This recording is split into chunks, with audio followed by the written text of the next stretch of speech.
Here, smack in the middle of the streets of Tiveria, there is the Kever of Rabbi Moshe ben Maimon.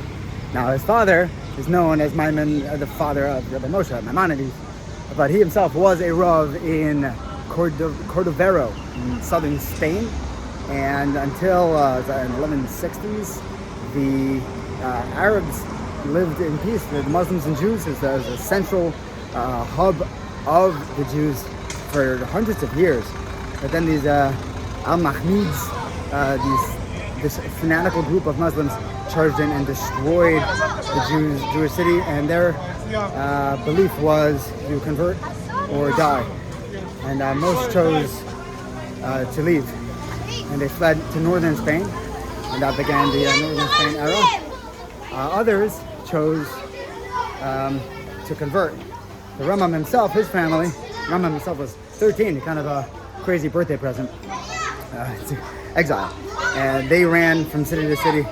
They landed up in Fez, and there his father taught him Torah. He learned from the Muslims there medicine, astrology, philosophy. And the Rambam began writing his Perush on Mishneh there. Although they were once again attacked in Fez, and they fled. This time they went to Eretz Yisrael, and that was unsustainable at the time.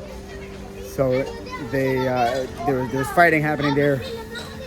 So they weren't able to live in Yerushalayim. They tried Akko, Yerushalayim, and they went down to Cairo, the family. When they got to Cairo, the Rambam's father passed away. And that's where the Rambam finished his Perush Mishnayos. That's where he wrote his Sefer HaMitzvahs.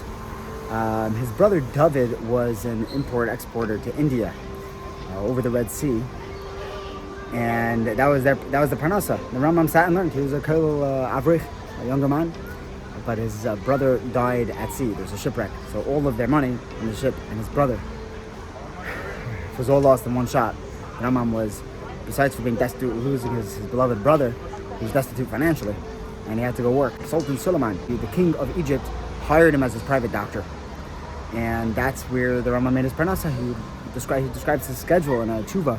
He wakes up early in the morning, davens, and goes to the Sultan, and he's a private physician there all morning. And he has him see whoever the Sultan wants to see. Comes home late afternoon, and there's a line out the door of all his patients waiting to see him. Some pay, some don't. And he sits, has a little supper.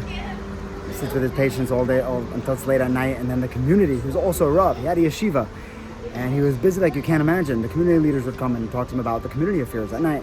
He barely had time to sit and learn or do anything. And he died of exhaustion, even though he promises if anyone who follows his medical guide will never need a doctor. It doesn't seem like he followed his own medical advice out of practical necessity. But the Rambam wrote the Yad HaChazaka. There's 14 books. They break one of them up into two, so 15. But the Yudal, the Yad, where he codifies halacha so precisely, so concisely, so digestible. It's absolutely unmatched, unparalleled. The entire Brisker dynasty is based off of trying to figure out how the Rambam got to his halacha l'maisa. And the Rambam does mention once that he's going to write a sefer sourcing all of his Yad HaChazaka. That sefer, either he never wrote it or it never came to be. We don't have it. It was lost. But Baruch Hashem, we have all the Brisker Torah because of that. This is the Rambam, the Nesher. He was the eagle. He flew above everyone else and always looked down to keep us, look after Klal Yisrael. There's a legend that Eliyahu Navi came to him as a child and taught him how to make an ink that would be everlasting. And we still have his Savyad 1,000 years later. We should be able to connect to this neshama, this holy place. My tefillah should be answered. He Zechar Baruch, Schus Yodin.